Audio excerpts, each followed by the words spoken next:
Hi everyone, how are you? I hope you all are well. And today's lesson we are going to continue our lesson about indirect speech.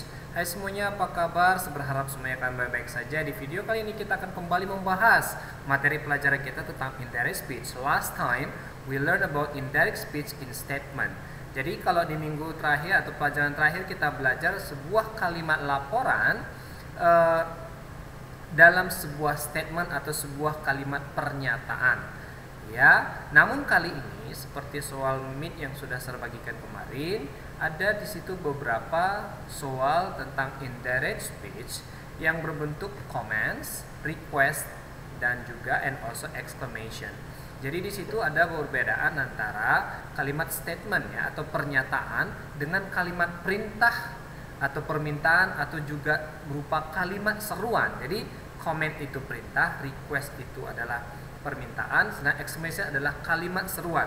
Jadi ada perbedaan antara indirect speech dalam bentuk comments dengan statement ya. Nah, jadi kalau kemarin di video sebelumnya juga sudah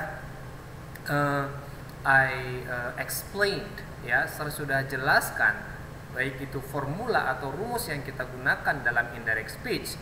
Ya, kalau dia dalam sebuah statement, jika tensesnya adalah simple present, maka kita menggunakan simple past atau past tense. Jika dia present continuous, maka dirubah menjadi past continuous tense dan seterusnya. Jadi di dalam comment ini dia menggunakan bagaimana formula tersendiri ya. Di sini kita tidak ada perubahan sama sekali pada tensesnya. Jadi hanya kita menambahkan kata to. Jadi kita bisa langsung lihat saja seperti ini ya. Kalau dia nanti kalimat comment ya, when we change direct sentence or comment ya and request into direct speech ya, into indirect speech I mean, we make use of to or infinitive. Artinya ketika kita mengubah kalimat perintah secara langsung ya atau request ke dalam indirect, ini maksudnya adalah indirect ya, kalimat tidak langsung atau laporan berupa laporan perintah, maka kita hanya menambahkan to saja. Jadi tidak ada perubahan tensi sama sekali. Seperti statement ya. Jadi contohnya directnya, clean up the mess, Josh. Ya, clean up the mess, Josh. He said ya, menyuruh si Josh bersihkan kotoran itu, Josh. Ini adalah kalimat perintah, command. Oke, jadi dia bilang he thought to clean up the mess. Jadi he thought to clean up the mess. Jadi cukup dia seperti itu saja, dia melaporkan. Dia bilang membersihkan daripada kotoran itu. Oke, jadi tidak ada perubahan bagian clean-nya pada verb-nya. Namun kamu harus menggunakan kata to. Kita tidak menggunakan kata that di sini. Oke, selanjutnya contoh kedua, the second example. Don't just stand there. Do something, I said. Ya, kalau kalimat langsungnya ya, jangan berdiri saja di sana, lakukan sesuatu, kerjakan sesuatu. Itu kalau saya bilang secara langsung. Dalam indirectnya atau reportnya, maka I told him. Khusus nanti kalau kata kalimat negatif, maka kita tambahkan kata not ya. Jadi I told him not to stand there but to do something. Karena di sini adalah kalimat kontras, pertentangan, maka kita pakai conjunction daripada kata but. Oke, don't just stand there, do something. Dia tidak ngapa-ngapain, jadi saya meminta dia untuk mengerjakan atau melakukan sesuatu. So I told him not to stand there but to do something. Oke, ini kalau dia di dalam kalimat comment ataupun request. Oke, alright. Jadi ingat, kita hanya menambahkan kata to tanpa ada perubahan kata main verb-nya atau kata kerja utamanya. Oke, selanjutnya yang kedua, jika kita lihat yang kedua, notice that after the introductory verb we always have an object. Jadi ingat, kamu harus perhatikan, jika setiap kita ya memulai sebuah kalimat selalu pasti juga ya di dalam setelah kata verb pasti juga selalu terkadang ada muncul objek ya, objek pronounnya ya, atau berhubungan dengan personal pronoun, baik itu adjective pronoun dan sebagainya. Jadi indirectnya kamu bisa lihat seperti ini, khusus dalam direct dulu. Kita lihat di sini ada don't argue with me. Di sini ada objek. Oke, di sini ada objeknya. Ya, me itu adalah objek. Jadi dia bilang jangan berargumen dengan saya. Oke, dan indirectnya he told me or us, depend of the object. Ya, kamu pakai pronoun yang mana? Ya, apakah pakai kata me, objek pronounnya maksud saya apakah me atau us?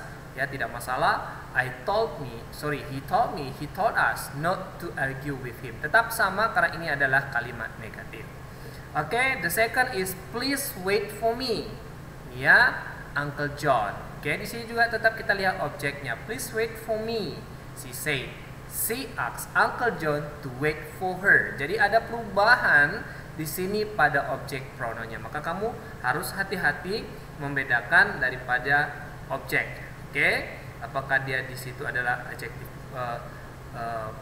personal, ya, personal pronoun, ya, atau determinernya. Jadi ini adalah perubahannya. Oke, selanjutnya adalah yang ketiga, in change exclamation into indirect speech, we have to be careful to convey the actual mood of the speaker. We can use word like remark, exclaimed, shout angrily.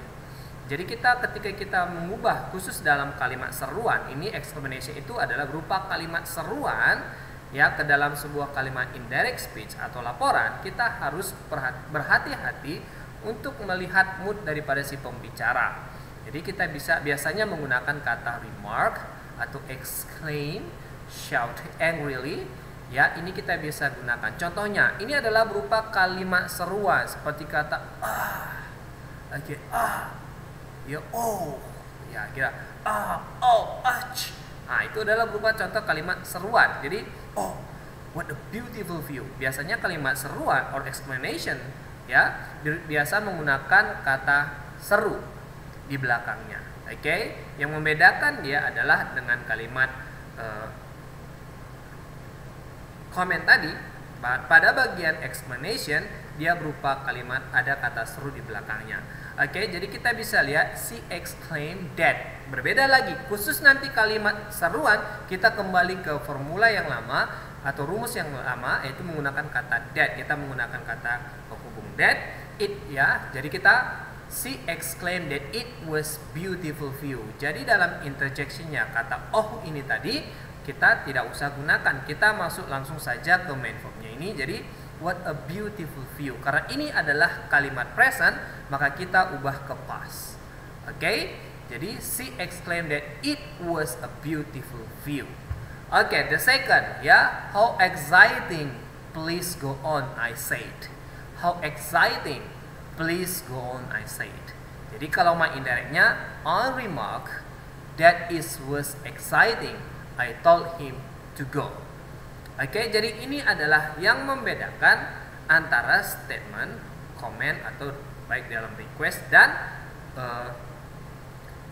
exclamation. Oke, ini sudah dua. Kita sudah belajar statement dan ini penjelasan daripada khusus dalam indirect sentence pada comment ataupun dalam request ya. Jadi berbeda dengan statement. Jadi ada satu lagi yaitu bagian question. Jadi kemarin ada 3 jenis daripada indirect, yaitu adalah statement, itu adalah comment atau request atau exclamation, dan terakhir adalah question. Yang karena kemarin yang dalam soal bulanan kemarin buat beberapa contoh daripada dalam bentuk comment. Ya, namun ada beberapa yang masih belum paham, masih menggunakan rumus daripada statement. Padahal ini juga sudah serbuat penjelasannya di video sebelumnya. Oke, baik.